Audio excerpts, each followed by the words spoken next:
Bonjour à toutes et à tous, c'est Sasa qui vous accueille pour le décryptage de la rédaction.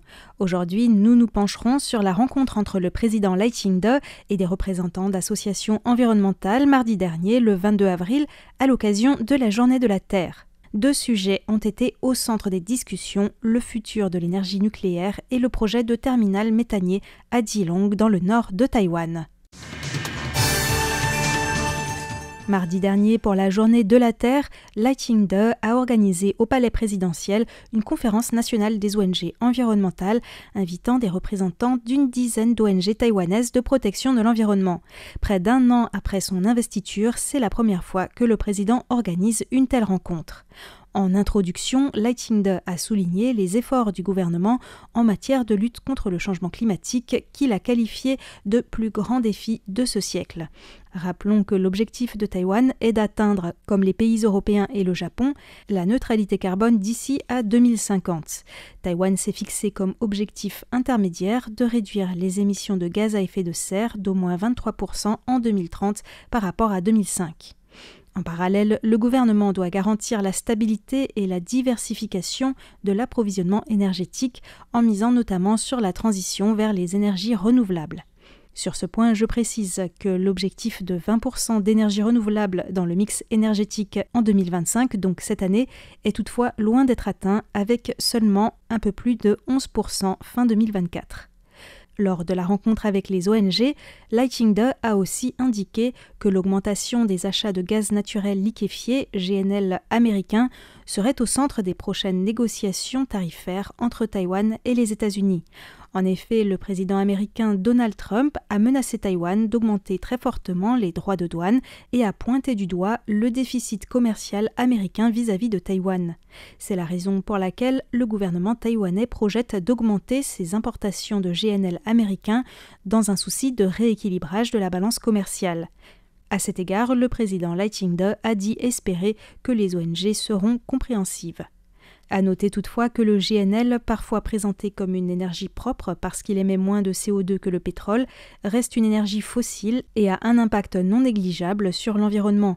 Son extraction est polluante et composée principalement de méthane. Ces émissions de méthane ont un impact beaucoup plus fort sur le réchauffement climatique que le CO2 en cas de fuite, par exemple. Je referme cette parenthèse. Lors de la réunion, le président Lai Ching-te a précisé qu'il n'exclurait aucune solution énergétique contribuant à l'objectif de zéro émission nette. Ainsi, le gouvernement reste ouvert aux nouvelles technologies proposées par la filière nucléaire, a-t-il précisé. Des propos qui ont fait réagir les ONG et dont elles ont fait part au grand public lors d'une conférence de presse après la rencontre au palais présidentiel. Xie Zhicheng, président de l'Alliance taïwanaise pour la protection de l'environnement, a rappelé qu'avec la fermeture du réacteur numéro 2 de la centrale nucléaire numéro 3 à Pingdong, prévue le 17 mai prochain, Taïwan devrait devenir un pays sans nucléaire. Un objectif de sortie du nucléaire qui était porté de longue date par le Parti démocrate progressiste, DPP, actuellement au pouvoir et présidé par Lai Ching-te. La présidente Tsai Ing-wen, sa prédécesseur, avait officiellement fixé l'objectif de sortie du nucléaire d'ici à 2025. Les ONG sont préoccupées par les différentes voix qui s'élèvent ces derniers mois en faveur du maintien de l'énergie nucléaire à Taïwan. En février dernier, le KMT, principal parti d'opposition, a indiqué qu'il souhaitait proposer un amendement pour prolonger la durée de vie des centrales nucléaires. Par ailleurs, un projet de référendum pour remettre en service le dernier réacteur nucléaire qui doit bientôt être arrêté, proposé par le Parti du peuple taïwanais, vient de passer aujourd'hui sa deuxième lecture au Parlement. D'autre part, les industriels ont conscience que les besoins en électricité de Taïwan augmenteront fortement dans les années à venir en raison de la production de semi-conducteurs toujours plus performants et du développement de l'intelligence artificielle et de l'Internet des objets qui demandent beaucoup d'énergie.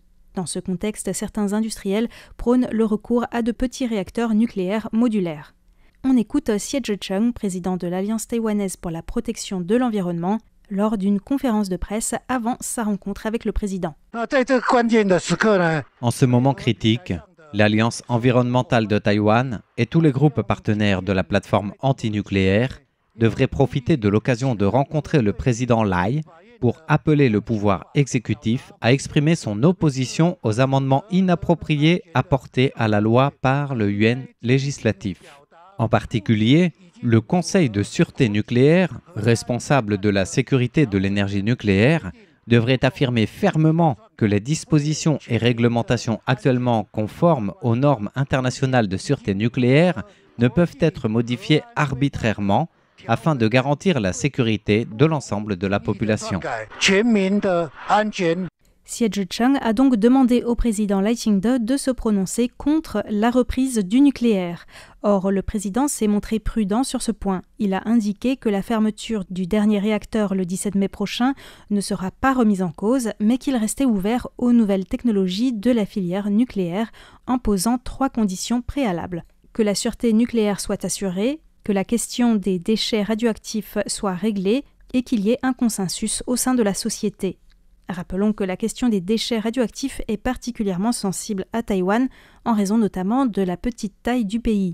À ce jour, les déchets radioactifs sont stockés dans les piscines des centrales et sur l'île des Orchidées.